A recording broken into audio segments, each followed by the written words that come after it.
Linida Ricarte, Joselito Aitona and family, Marvin Nazaret Paterno and family, Mirna and Mary Rose Granada, Angela and Manolo Jr. Granada, Nadine Enriquez, Jose Enriquez, Angelica Abayari Nur, Mafi Giken, Adelina Torregosa, Laura Jean Respado and family, Annalyn Season and family.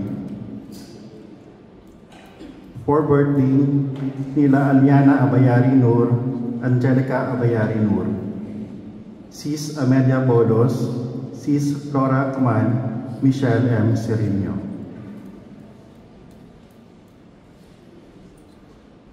For quick recovery, nina Alex Buaya, Maria Sheila Padilla, Jose Rivel Sotes, Arlita Resabal, Leandre Ibanez, Gracie Usterban, Lina Cirilia, Julieta Enriquez, Ernesto Nadela, Adelina Torregosa, Bernadette M. Docanes, Jesus Catador Jr., Romel Amaba. Special intentions nina Jaime Veneracion, Jason Acenas Custodio, Ayan Gabriel Padilla, Francil and Jake Pajares, Eden Almacin, Salve Pajarillo, Rowena Cuenco, Mona Marie Paterno, Jing De La Cruz, Marlene Ancheta, Ortiz family, Ulysses Romero, Angelica Raspado, Christopher Raspado, Romuald and Hazel Peñano, Luceta Su, Ruden Noronia, and healing ni Bernadette M. Ducañas, Jesus Catador Jr., Romel Amaba, and quick recovery ni Nadine Enriquez.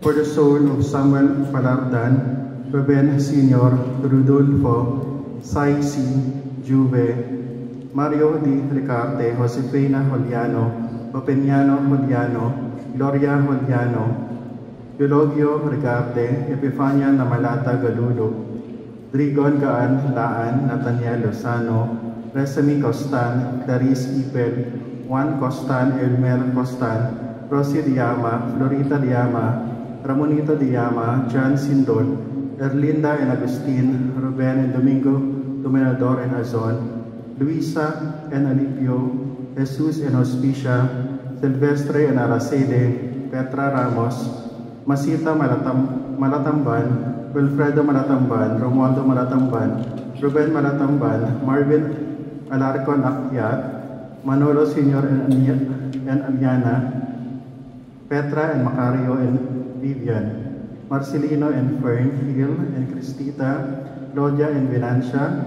aborted babies, lahat ng kaluluwa sa purgatorio, kaluluwa na walang nakakaalala, Roman, Sulpicia, Victorio, Roberta, Rosa, and Marison, Mercedes Roque, Jennifer Backing, Ronald Ortiz, Celso Ortiz, Corazon Liwag, Felicio Liwag, Amancio Ronquillo, and Nestor Glory.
linggo ng karaniwang panahon.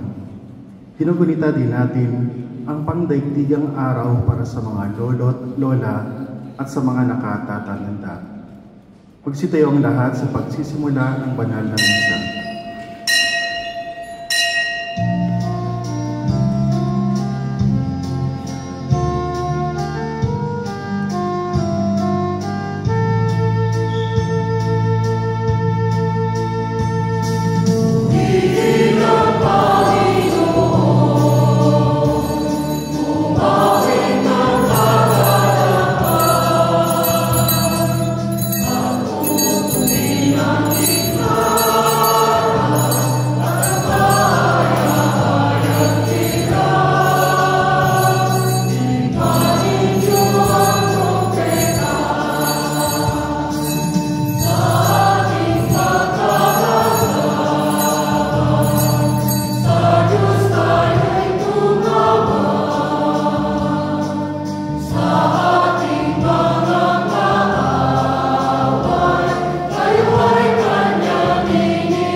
Sa ngalan ng Ama at ang Anak at ang Espiritu Santo. Amen. Ang pagpapala ng ating Panginoong Jesucristo, ang pag-ibig ng Diyos Ama, at ang pakikipagkaisa ng Espiritu Santo naway sumainyong lahat. At sumayo rin. Magandang tanghali mga kapatid. Sa Ebanghelyo natin, tinuturuan tayo ni Jesus kung paano na buong puso at diwang sumalig sa kalooban ng Diyos sa pamamagitan ng Espiritu Santo. Ngayon din ay pinagdiriwang natin ang ikalimang pandaigdigang araw para sa mga lolo't lola at mga nakakatanda na may temang mapapalad silang hindi nawawalan ng pag-asa. Ipagdasal natin sila sa misang ito, lalong-lalo na yaong mga may sakit, upang madaman nilang ganap ang pag-ibig ng Diyos sa pamamagitan ng kanilang mga pamilya at mga taong handang kumaliga sa kanila. Mga kapatid, upang tayo maging marapat na gumanap sa banal na pagdiriwang, aminin po natin ang ating mga nagawang pagkakasala. Inaamin ko sa makapangyarihang Diyos at sa inyong mga kapatid na lumahang akong nagkasala sa isip, sa salita, sa gawa, at sa aking pagkukulang. Kaya isinasamo ko sa mahal na Birhen Maria, sa lahat ng mga anghel at mga banal, at sa inyong mga kapatid, na ako'y ipanalangin sa Panginoong ating Diyos. Kaawaan tayo ng makapangyarihang Diyos, patawarin tayo sa ating mga kasalanan, at patubayan tayo tungo sa buhay na walang hanggan. Amen.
Ama naming makapangyarihan, nililingap mo ang mga walang inaasahan kundi ikaw.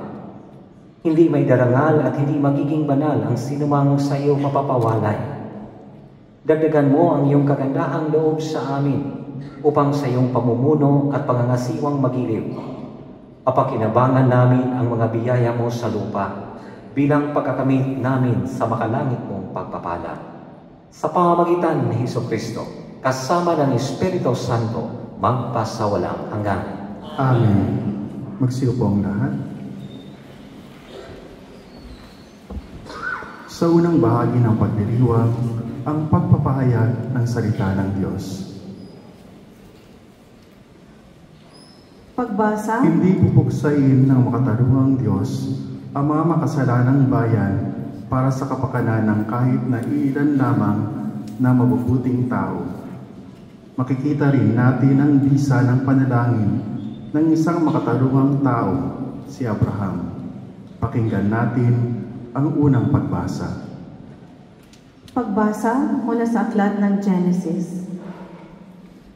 Noong mga araw na iyon, sinabi ng Panginoon, katakot-takot na ang sumbong sa akin laban sa Sodoma at Gomora, at napakalaki na ng kanilang kasalanan. Paroroon ako at aalamin ko kung ito ay totoo. Umalis nga ang mga lalaki at nagpunta sa Sodoma, ngunit nanatili ang Panginoon sa tabi ni Abraham. Itinanong ni Abraham, lilipunin po ba ninyo ang lahat ng tao, may kasalanan man o wala? Sakaling may 50 matuwid sa lungsod, wawasakin po ba ninyo yon? Hindi ba ninyo patatawarin ang lungsod dahil sa 50 yon? Naniniwala kung hindi ninyo idaramay ang mabubuti. Hindi ninyo gagawin yon, sapagkat kung ganito ang mangyayari, parehong magdurusa ang masama at mabuti. Hindi ito mangyayari, makatarungan ang hukom ng buong daigdig. At tumugon ang Panginoon, hindi ko ipapahamak ang lungsod dahil sa 50 matuwid. Ipagpaumanhin po ninyo ang aking kapangahasan, wika ni Abraham. Wala po akong karapatang magsalita sa inyo, sapagkat alapog lamang ako. Kung wala pong 50 at 45 lamang ang matuwid, wawasakin ba ninyo ang lungsod? Hindi ko wawasakin dahil sa 45 yon, tugon ng Panginoon. Nagtanong na muli si Abraham, kung 45 lamang, hindi ko wawasakin ng lungsod dahil sa 40 yon, tugon sa kanya. Huwag sana kayong magagalit, magtatanong pa po ako. Kung 30 lamang ang taong matuwid doon, hindi rin ninyo wawasakin? Sinagot siya, hindi ko wawasakin ang lungsod dahil sa 30 yon. Sinabi pa ni Abraham, mangangahas po muli ako, kung 20 lamang ang matuwid na naroroon. Hindi ko pa rin wawasakin ang lungsod dahil sa 20 yon. Muling tugon sa kanya.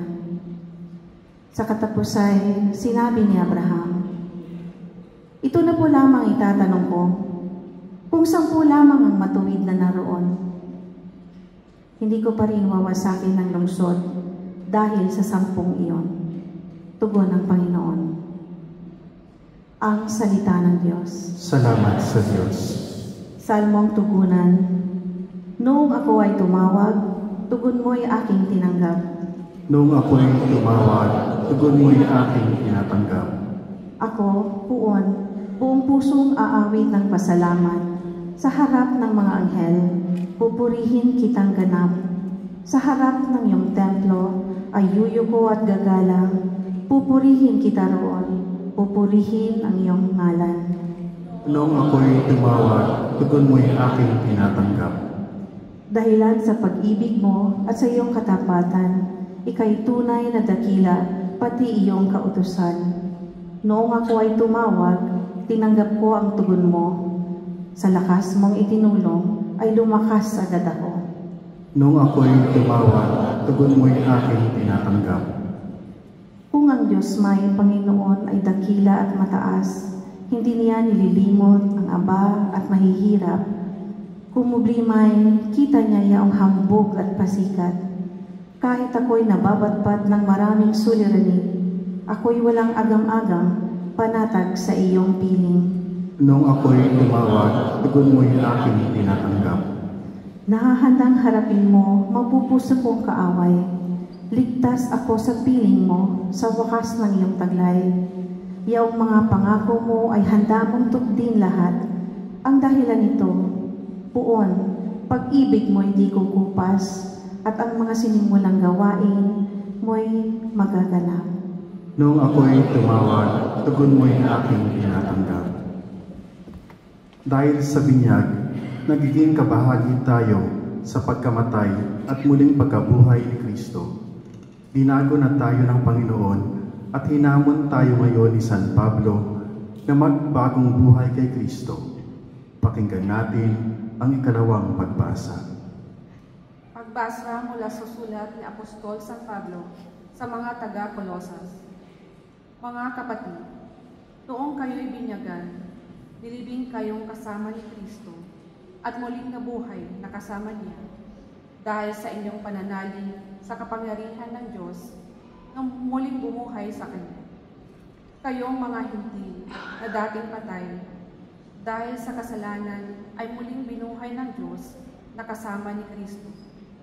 Pinatawad niya tayo sa ating mga kasalanan at pinawalang bisa ang lahat ng kasulatan laban sa atin, pati mga pananangutang kaugnay nito. Pinawin niya ang lahat ng ito nang ipako siya sa krus. Ang salita ng Diyos. Salamat sa Diyos. Magsitayong lahat.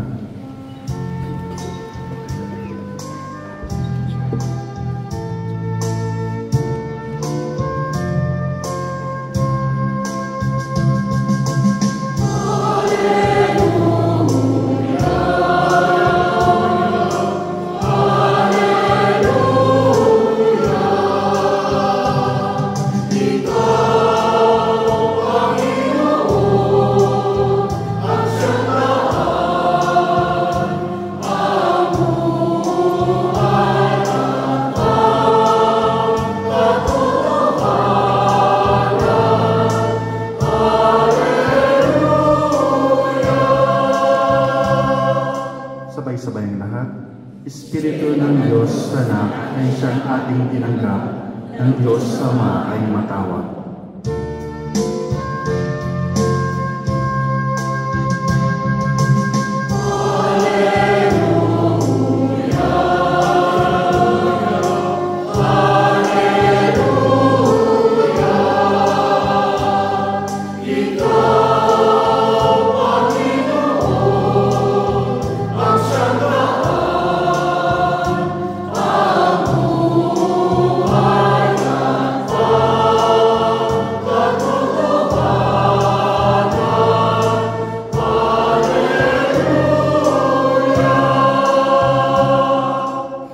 Sumainyo ang Panginoon. At sumayo rin. Ang pagpapahayag ng mabuting balita ng Panginoon ayon kay San Lucas. Papuri sa iyo, Panginoon. Minsan naalangin si Jesus, pagkatapos niya sinabi ng isa sa kanyang mga alagad, Panginoon, turuan po ninyo kaming manalangin, katulad ng ginawa ni Juan sa kanyang mga alagad. Sinabi ni Jesus, kung kayo'y mananalangin, ganito ang sabihin ninyo. Ama, sambahin nawa ang ngalan mo. Magsimula na sana ang iyong pagkahari. Bigyan mo kami ng aming makakain sa araw-araw at patawarin mo kami sa aming mga kasalanan, sapagkat pinatatawad namin ang bawat nagkasala sa amin, at huwag mo kaming iharap sa mahigpit na pagsubok. Sinabi pa rin niya sa kanila, ipilagay natin na ang isa sa inyo ay nagpunta sa isang kaibigan, isang haping gabi at nagsabi, Kaibigan, bigyan mo muna ako ng 3 tinapay. Dumating kasi ang isa kong kaibigang naglalakbay at wala akong maihain sa kanya. At ganito naman ang sagot ng kanyang kaibigan sa loob ng bahay. Huwag mo nga akong gambalain. Nakatarangka na ang pinto at nakahiga na kami ng aking mga anak. Hindi na ako makababangon pa upang bigyan kita ng iyong kailangan. Sinasabi ko sa inyo, hindi man siya bumangon dahil sa kanilang pagkakaibigan, babangon siya upang ibigay ang hinihingi ng kaibigan dahil sa pagpupumilit nito. Kaya sinasabi ko sa inyo, humingi kayo at kayo'y bibigyan. Humanap kayo at kayo'y makasusumpong. Kumatok kayo at ang pinto'y bubuksan para sa inyo. Sapagkat tumatanggap ang bawat humihingi, nakasusumpong ang bawat humahanap, at binubuksan ang pinto sa bawat kumakatok. Kayong mga ama, bibigyan ba ninyo ng ahas ang inyong anak kung humihingi ng isda? Bibigyan ba ninyo siya ng alakdan kung siya'y humihingi ng itlog? Kung kayong masasama ay marunong magbigay ng mabubuting bagay sa inyong mga anak, gaano pa kaya ang inyong amang nasa langit? Bibigay niya ang Espiritu Santo sa mga humihingi sa Kanya. Mga kapatid, ang mabuting balita ng Panginoon. Pinupuri ka namin, Panginoon Jesucristo. Magsiupong lahat. Magandang tanghali po sa aming lahat. Sa unang pagbasa, napakinggan po natin si Abraham na kung saan ay talagang parang nagbabargain po siya na kung sisirain ba, dudurugin ng Panginoon ang lalawigan kung saan mayroong 50, 40, 30, 20 hanggang nagiging 10. Ano pong ibig pakasabihin doon mga kapatid? No? Makulit si Abraham. No? Makulit, matanong. Yung mga lolo't lola natin, ngayon ay pandaigdigang kanilang ating pinagdiriwang. No? Minsan makulit ang ating lolo't lola at ayaw natin ng makulit. No? At ang ating tema ay matyaga, huwag mangungulit. No? Parang, kung ikaw ang hihingan, parang makulitan ka kasi pabalik-balik. Pero kung titingnan mo sa isang banda, pagtsitsaga naman yun. Pabalik-balik. Pero sometimes, pag naiirita ka, ang salitang gagamitin mo ay, makulit talaga itong matanda na ito. Makulit talaga ito. No? Ayaw sumunod. Ganon. Ano kaya maganda dyan? Matyaga, hindi mangulit. Ang ganito na lang gagawin natin. Matyagang pangungulit. Na, walang tigil eh. Matyagang pangungulit. Parang gano'n ang ginagawa ni Abraham na natsatsaga talaga siya na umaapila. Sisirain mo ba? Ano kung 50, 40, 30, 20 hanggang 10? Pero ipinapakita yung kabutihan ng Diyos. Hindi ko sisirain. At gano'n din naman sa kalawang pagbasa.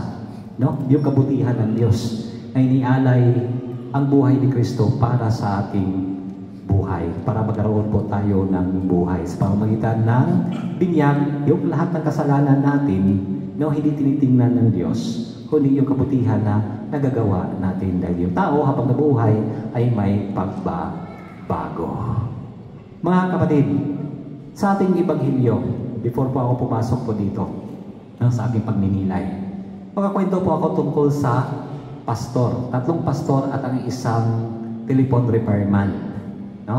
Kung saan umakyat sa poste at sa mga inaayos yung mga cable ng telepono. Ang pinag-uusapan po nila, lalo't higit na napakinggan ng telephone repairman, yung pag-uusap ng 3 pastor. Ang pinag-uusapan nila, pinag-diskusyonan nila ay tungkol sa ano ang magandang posisyon sa pagdarasal. No? Sabi ng una, pastor, na ginagawa daw niya na ang pinakamagandang posisyon sa pagdarasal ay yung nakalhod, kneeling. Dahil it symbolizes respect, honor, and submission. Sabi ng mga pangalawang pastor, hindi yan. Dahil mas may maganda pa dyan.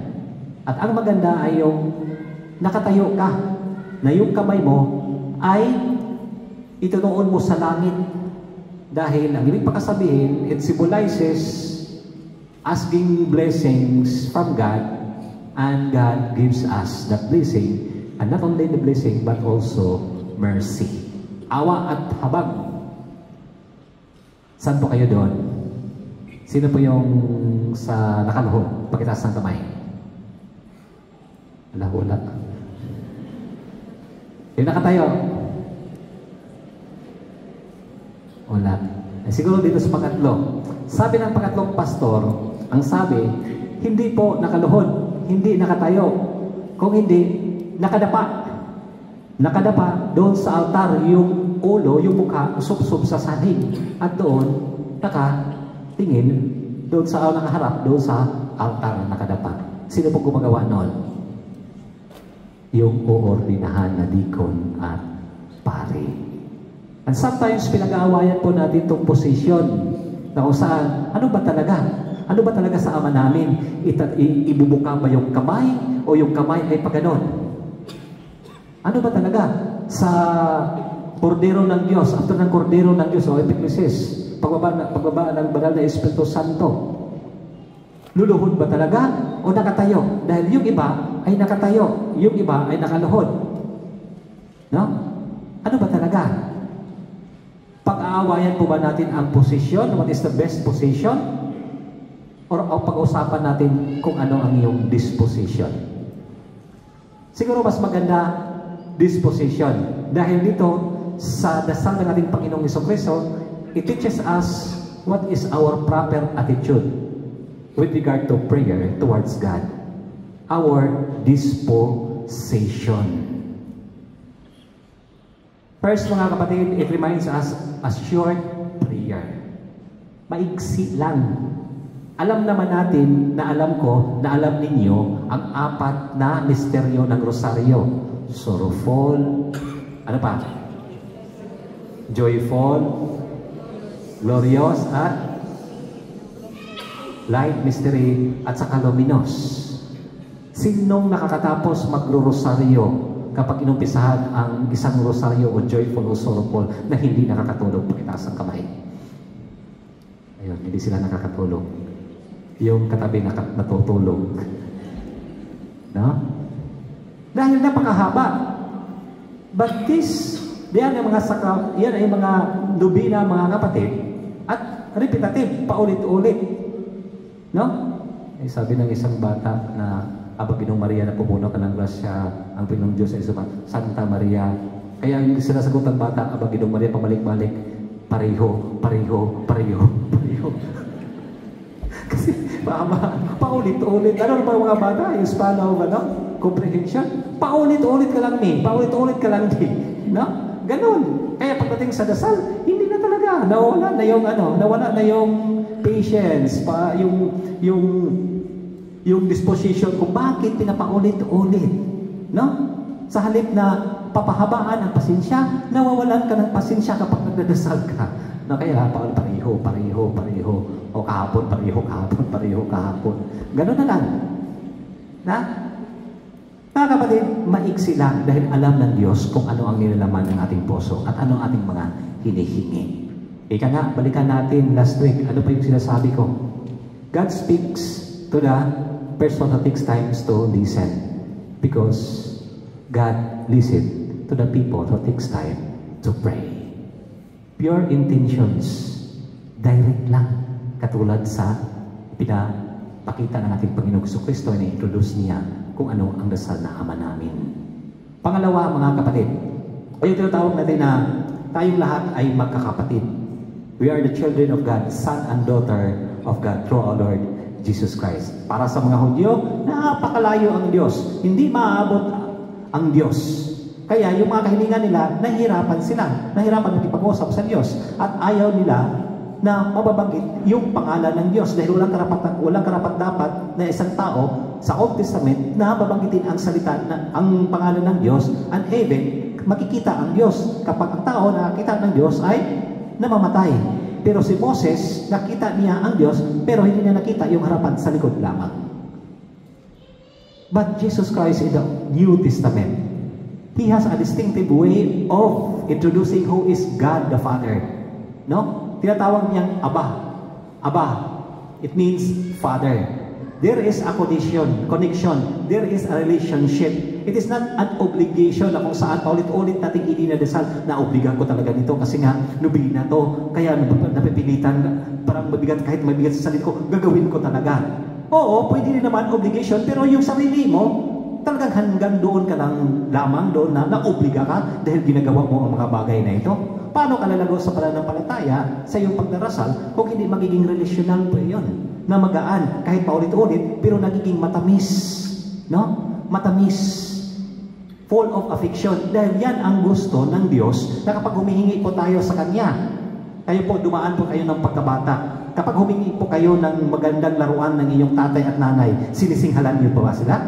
Nay, ibigay mo yung laruan ko. Kung hindi, ayaw ko mag-aral. Ganun po ba ang paghingi natin?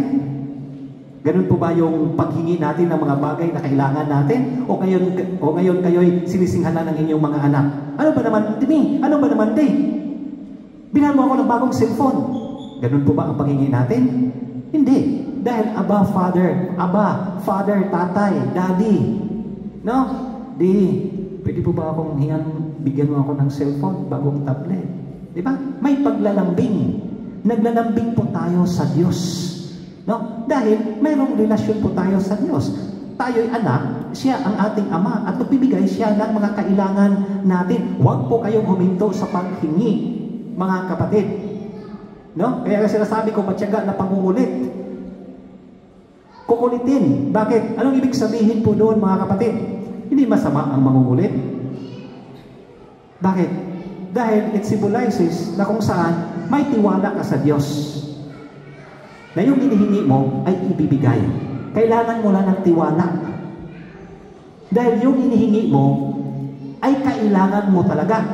Kaya mo kinukulit. Kaya ka paulit-ulit. Kaya ka paulit-ulit na pumupunta sa simbahan. Paulit-ulit ka na nagsisimba. Kahit pa araw-araw pa. Kahit pa nubina. Paulit-ulit. Dahil mayroon kang hinihingi. Hindi sa pagkakaibigan. Kung hindi, doon sa hinihingi na kailangan ng kanyang kaibigan. Hindi sa kanilang pagkakaibigan na sinasabi dito. Kung hindi, yung dumating ng kaibigan na kailangan ng kanyang kaibigan. Gutom ang kanyang kaibigan. Yun mga kapatid. No? Na kung saan, hindi po natin titingnan na negative po ito. Kung hindi, huwag po tayong huminto sa pagdarasal. Yan po yung sinasabi. Siguro nakikita niyo sa Facebook yung dalawang tao na kung saan nagbubungkay, na kung saan isang hampas na lang ng palakol, tapos mayroong diamond, pero huminto siya. Yung isa naman, malayo pa, pero hindi huminto. And sometimes ganoon din po tayo sa ating pagdarasal. Dahil napagod na tayo sa kakadasal, dahil hindi binibigay ng Diyos, huminto ka. Kaya nangyari, nagko-complain ka. Bakit ako? Nagdadasal naman ako, nagsiservisyo naman ako dito, pero bakit hindi mo ibinibigay sa akin? Nakakatamad naman ito. Ayaw ko na magsimba hanggang pumunta ka na sa ibang sikta. No? There must be a relation. It is not only an obligation. Pangatlo, mga kapatid, ay yung tinatawag natin na mga kapatid, yung relasyon na may relasyon tayo sa Diyos at may relasyon tayo sa kapwa. Dahil sa anak tayo ng Diyos, hindi lamang po ito sa atin yung ating panalangin. Give us this day our daily bread, as we forgive those who trespass against us. At huwag mo kaming iadya sa masama. As we, amin, hindi sa akin. No? Hindi selfish. Kung hindi, ano po yung pangangailangan ng iba? Dahil sa pang-apat, ay ito po yung sinasabi na kung saan what is necessary. It teaches us what is necessary. Yung kailangan lang talaga. Ano ba yung kailangan natin? Mga material na mga bagay po ba? Oo, kailangan natin ang mga material na bagay. Nagpapasalamat ka, pupunta ka sa simbahan, nagsisimba ka, nagbibigay ka ng intentions, papasalamat. Salamat Lord dahil binibigyan mo ng trabaho ang aking asawa at nakahanap ng trabaho ang aking anak. Pero Lord, may kulang pa. Kasi yung pinagtatrabahoan niya at yung bahay namin malayo. Sana bibigyan mo pa rin ako ng pera o may mag-donate sa akin ng pera o may magpapautang sa akin ng pera para makabili ako ng motor. Nakabili ka naman ng motor. No? Ibinibigay mo doon sa iyong asawa o iyong anak. problema. Kasi na-disgrasya, nabangga yung motor. Sumakit yung ulo mo, na-disgrasya. No, humingi ka pa rin uli sa Diyos. Pumunta ka sa simbahan at may tumutulong. Andoon pa rin ang pera. Bakit? Pambayad sa ospital. No? Terminal, namatay. Nangangailangan ka pa rin ng pera. Humingi ka pa rin ng Diyos ng pera. Ibinigay pa rin ng Diyos. Bakit? Pambayad sa libingan. Pambayad doon sa motor na sisira. Pambayad doon, pambili ng mga kape at mga ano-ano na kung saan nagmamadyong at nagbabaraha yung mga tao na kung saan, kung hindi naman nabibigyan mo naman ito, ay wala magpupulaw. Ikaw na lang ang pupulaw. No? Yung pinsan ko nung namatay, nung una, nung pagdating ko, sabi ko, bakit inyo hinahayaan na ganito? Dahil lumaki ng lumaki. And then, stress. And then, depression. Anong dahilan? Pinagbintangan na kumuha ng pera. Hindi niya natitake po yun dahil wala siyang kasalanan. Pagdating ko, sabi niya sa akin, wala akong kasalanan. Eh di kung wala kang kasalanan, di wala. Kasi yun ang bungad niya sa akin. Dahil nung pagtingin ko, wala na, terminal na. Hindi na magtatagal to. Wala ako sa disposisyon na kung saan mag-stream motion dahil wala akong gamit. Kumpisa lang, usap lang po kami. At kinabukasan, namatay siya. Pero naging masaya siya. Lumakas siya, naging masaya siya. Nung time na yun. Ano po yung kailangan natin mga kapatid? Andun yung pera, andun yung motor, andun yung pera, and then, namatay. Nagdasal. Anong kailangan? To see. Na sana makapasok sa langit. Sinong kailangan natin para makapasok sa langit? Panginoong Jesucristo, luwas sa kanyang kalag. No? Sagipin mo ang kanyang kaluluwa, makapasok sana sa kaharian ng langit. Eh bakit sana, nung una pagdasal, sana si Jesucristo ang ating sinasabit, hindi yung mga material na mga bagay. Dahil yung mga material na mga bagay na ito ay sumusunod kapag nakikita natin si Kristo. Kapag si Kristo ay nasa ating buhay, na may ibibigay lahat po ito. Hindi po ito mawawala. Seek ye first the kingdom of God and the rest will follow. At ito mga kapatid, what is necessary sa ating dasal na Ama namin? Jesus Christ Himself is the most vital and important. Now, ang tanong, what is your disposition of prayer? Mature or immature? Sino may sabing mature ang prayer ninyo? Sa sarili niyo, pakita sa kamay. Okay. Mayroon. Yung immature. Ano ba? Dalawa lang naman yan. Ha? Okay. Mahal natin ang Diyos, kaya tayo nagdarasal. Napaka-importante ang dasal dahil it is an oxygen of our spiritual life. At kailangan natin ito because this is the means of communication sa ating Panginoon. Dasal. Ano ba yung sinasabi ko nung una? Hindi natin ginagawa ang dasal upang mapapakinggan lamang niya tayo. Kung hindi ginagawa po natin para mapapakinggan natin siya kung ano ang kalooban niya para sa atin, para makamove on po tayo at maintindihan natin ang ating buhay at makakaya natin kung ano man mga problema sa ating buhay sa kasalukuyan. Ginagawa natin ang dasal upang mapapakinggan siya kung ano ang kanyang kalooban. Hindi yung dakdak ka ng dakdak para pasundin ang Diyos, para ibibigay yung gusto mo na gusto mo rin talaga. At meron din pagkakataon na kung saan mangungulit ka, mag-inline po yun. Kung kagustuhan mo at ang kagustuhan ng Diyos, depende sa disposisyon ng iyong puso at paghingi mo doon sa kagustuhan. Dahil ang Diyos ay hindi magbibigay para sa iyong kapahamakan. Hindi lang po napapanahon. Hindi na po oras mo yun kung hindi mo pa naibigay. Basta huwag ka lang humintok sa pagdarasal. Because that is our connection and our communication. Now, the immature. Ano po yung immature? Okay. Sino ang favor nito? I love you because I need you. Pakita sa kamay. Ayan na. I love you because I need you. Okay. Baiktarin natin. I need you because I love you. Pakita sa kamay.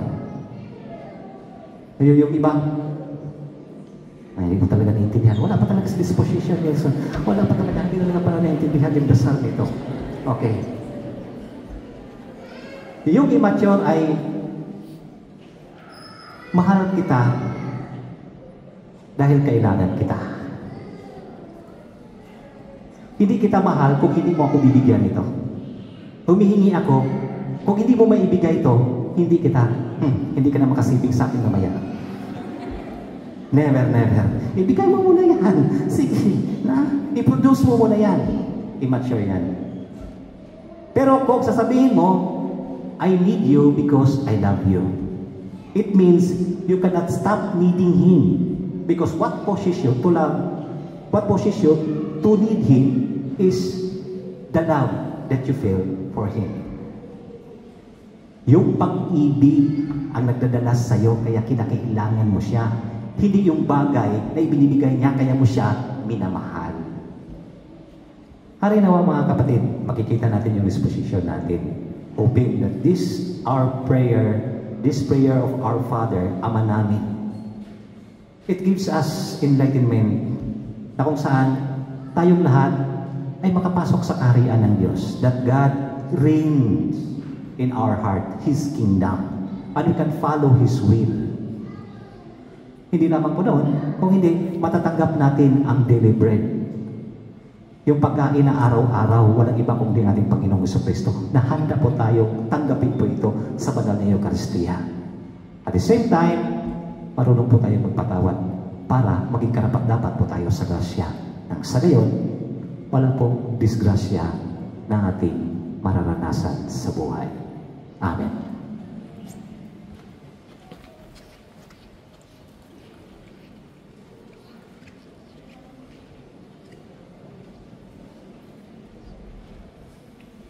Magsitayo po ang lahat at pahayag natin ating pananampalataya. Sumasampalataya ako sa Diyos sa mga kapangyarihan sa lahat na may gawa ng aking kaluluwa.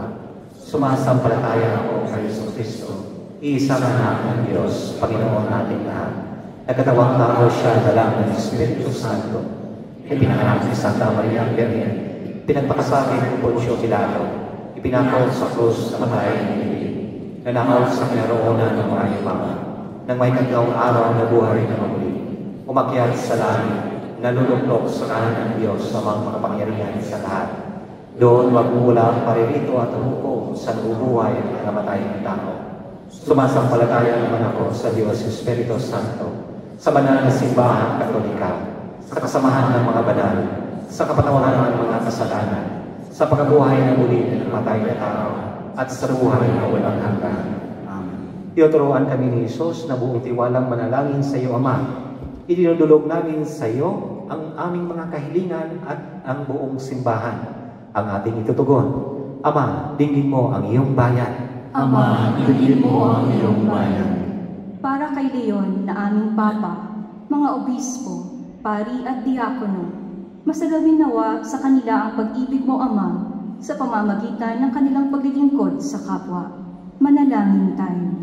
Ama, dinggin mo ang iyong bayan. Para sa mga pinuno ng aming bayan, magsilbi nawa sila bilang mga tagapangalaga at tagapagtanggol na mga dukha, mahihina at walang tinig sa lipunan. Manalangin tayo. Ama, dinggin mo ang iyong bayan. Para sa mga pinanghihingaan ng loob, sanhi ng mga pagsubok at problema, manatiling bukas nawa ang kanilang puso sa kabila ng mga suliranin sapagkat ikaw, Ama, ay sumasa kanila. Manalangin tayo. Ama, dinggin mo ang iyong bayan. Para sa mga nakatatanda, naway mapuspos sila ng galak at maging matatag sa anumang kanilang pinagdaraanan sa buhay. Patuloy nawa silang kalingain ng mga taong tunay na nagmamalasakit. Manalangin tayo.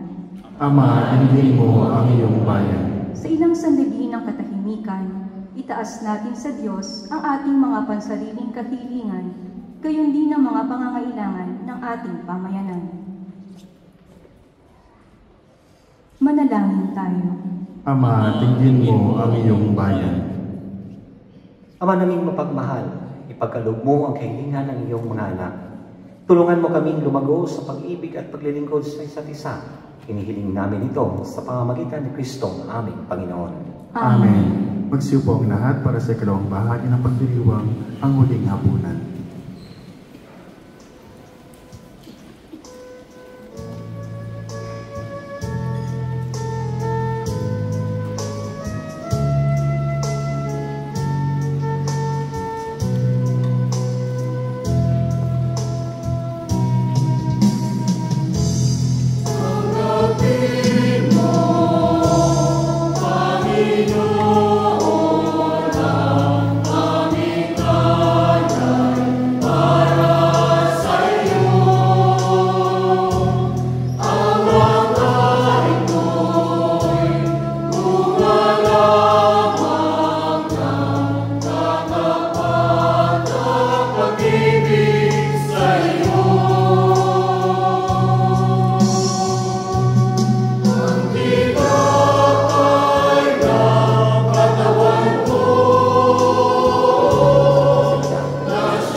lahat.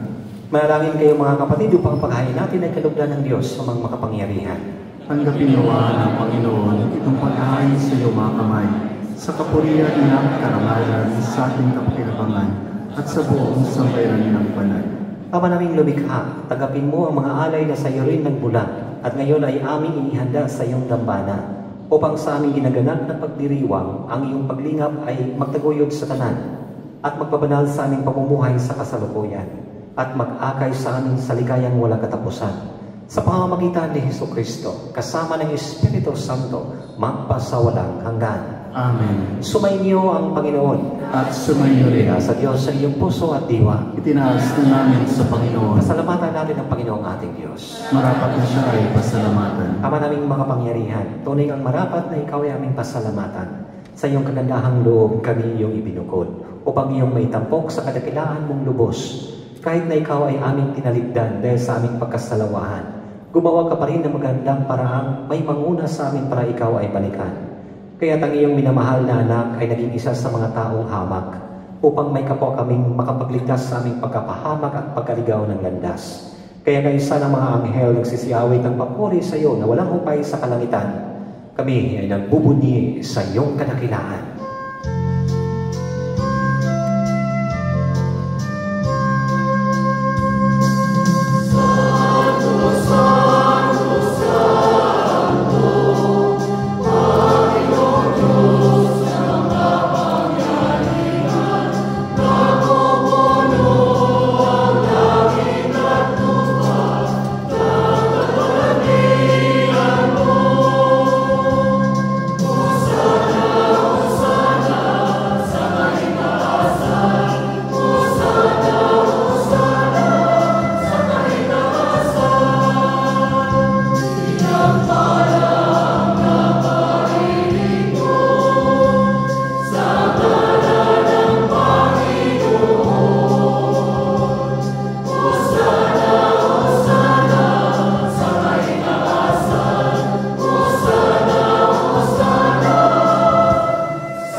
Magsiluhod ang lahat.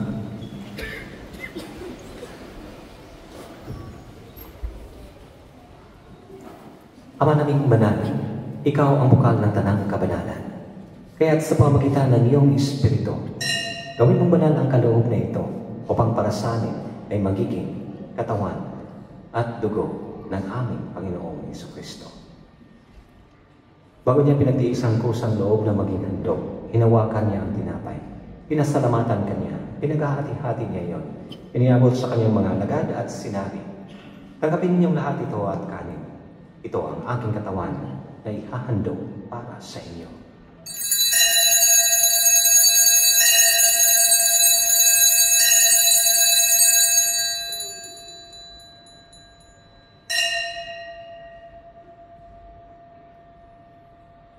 Gayon din naman nung matapos ang hapunan, hinawakan niya ang kalis, muli kanyang pinasalamatan. Inabot niya ang kalis sa kanyang mga alagad at sinabi, tanggapin niyong lahat ito at inumin. Ito ang kalis ng aking dugo, ng bago at walang hanggang tipan. Ang aking dugo na ibubuhos para sa inyo at para sa lahat sa ikapagpatawad ng mga kasalanan. Gawin ninyo ito sa pag-alala sa akin.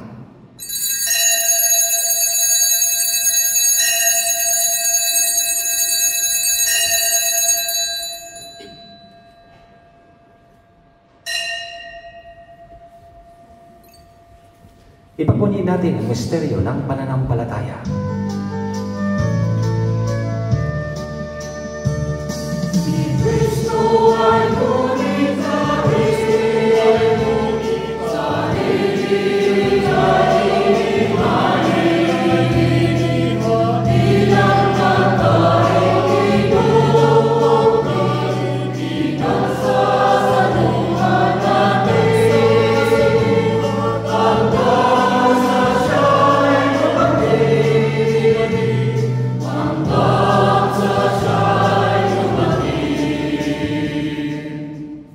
Ama, ginagawa namin ngayon ang pag-alala sa pagkamatay at muling pagkabuhay ng iyong anak. Kaya tiniaalay namin sa iyo, tinapay na nagbibigay buhay at ang kalis kakaloob ng kaligtasan. Kami nagpapasalamat dahil kami yung minarapat na tumayo sa harap mo para maglingkod sa iyo. Isinasamo namin kaming magsasalo-salo sa katawan at dugo ni Kristo ay mabuklod sa pagkakaisa sa pamamagitan ng Espiritu Santo. Ama, lingapin mong iyong simbahang laganap sa buong daigdig. Puspusin mo kami sa pag-ibig, kaisa ni Leo na aming Papa at ni Aldo naming Obispo at ng Tanang Kaparian at Laiko. Alalahanin mo rin mga kapatid naming nahimlay na may pag-asang sila'y muling mabubuhay kayo din ang lahat ng mga pumanaw. Kawaan mo sila at patuloyin sa iyong kaliwanagan. Kawaan mo at pagindapatin kaming lahat na makasalo sa iyong buhay na walang wakas. Kaisa ng mahal na Birheng Maria na Ina ng Diyos, San Jose na kanyang kalisinisang esposo, kaisa ng mga apostol at ang lahat ng mga banal na namuhay dito sa daigdig ng kalugod-lugod sa iyo.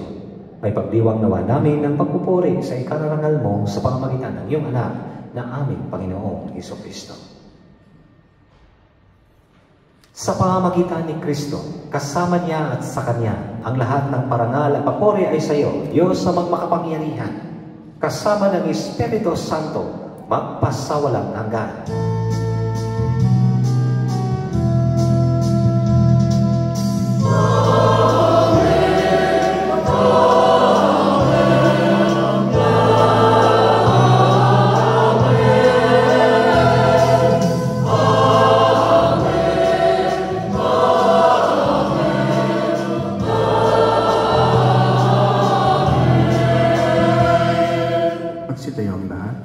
Sa tagubilin naman ang galing na utos sa turo ni Jesus sa Panginoon natin at Diyos, ipahayag natin ang lakas loob.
Hinihiling namin kami adya sa lahat ng masama, pagkalooban ng kapayapaan araw-araw, iligtas sa kasalanan at ilayo sa lahat ng kapahamakan. Samantalang aming pinangabikan ang dakilang araw ng magkapahayag ng tagapagligtas naming si Hesukristo.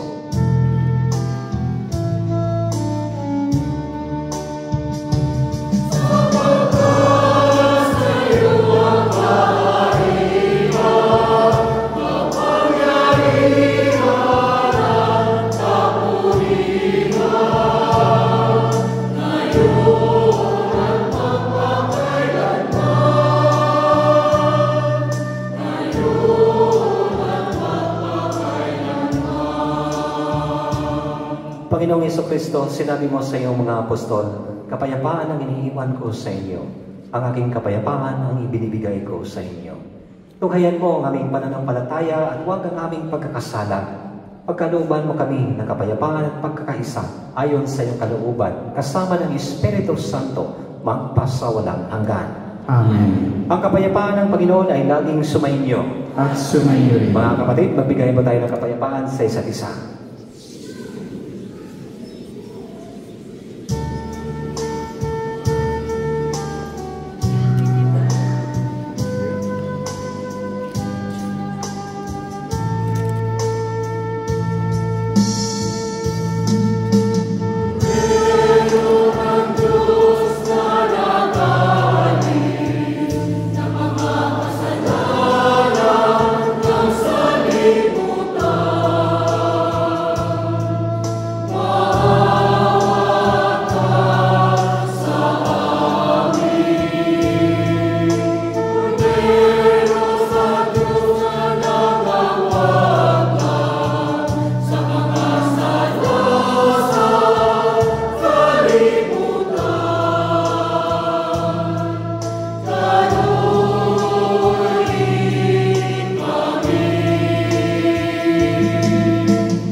Mga kapatid, ito ang kordero ng Diyos, ang Diyos na nag-aalis ng mga kasalanan ng salibutan.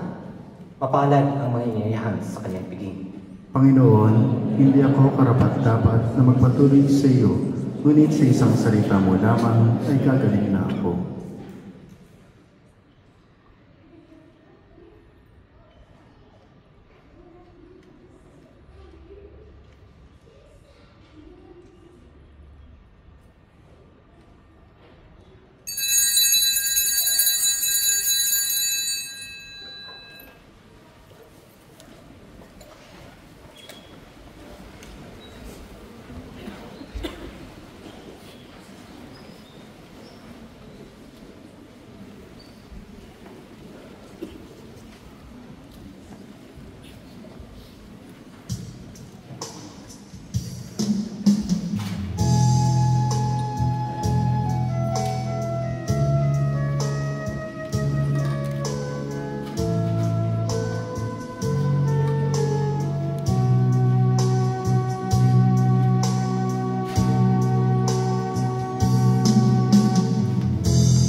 Manalangin tayo.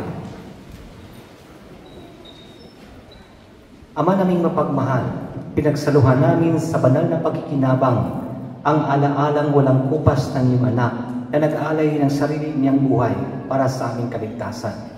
Ipagkaloob mong ito ay magdulot ng pag-unlad sa ipinamana niya sa aming pagliligtas bilang tagapamagitan. Kasama ng Espiritu Santo, magpasawalang hanggan. Amen. Magsiupo ang lahat. Parish announcement. The English Holy Hour will be on 1st August, first Friday, from 4:45 p.m. to 5:45 p.m.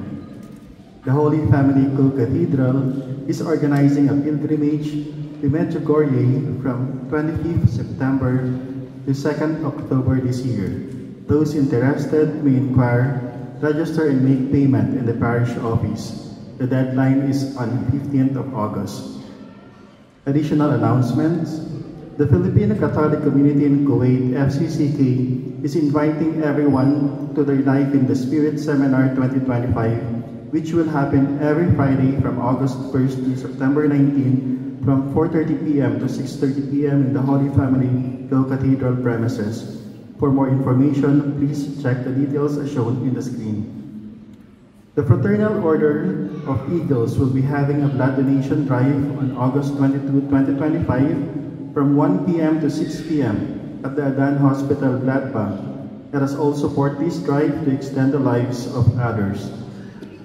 For the updates, events, and announcement of the Holy Family Co-Cathedral Filipino Community, please like and follow the Facebook page of Filipino Catholics in Kuwait.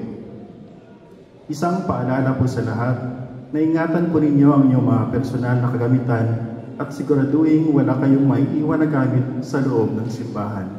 Maraming salamat po. Maraming salamat din po sa nalingkod po natin ngayong hapon na ito, ang lay ministers, leaders, communicators, service team, social communication, technical team, sakristan, at ang choir. Maraming salamat po sa inyo. Inanyayahan ko rin po kayo kung sino po yung gustong magkatikista. Lumapit lang po kayo sa akin. No? Mag-usap po tayo. Maraming kailangan po. Sana po tugunan po ninyo ang pagiging katikista. At sa iba mga ministers na kung gusto po ninyong pumasok ay lumapit rin po kayo sa kanila. Then makipag-ugnayan. And then natin din po sa Life Spirit Seminar Program. Maraming salamat po at higit sa lahat, pasalamatan natin Panginoong Diyos. Ating Panginoon. Magsitayo po tayong lahat. Sumainyo ang Panginoon. At sumainyo rin. Iyo po iyong mga ulo at tanggapin ang pagpapala ng Diyos. May the Lord bless you. May the Lord keep you. May He show His face to you and have mercy.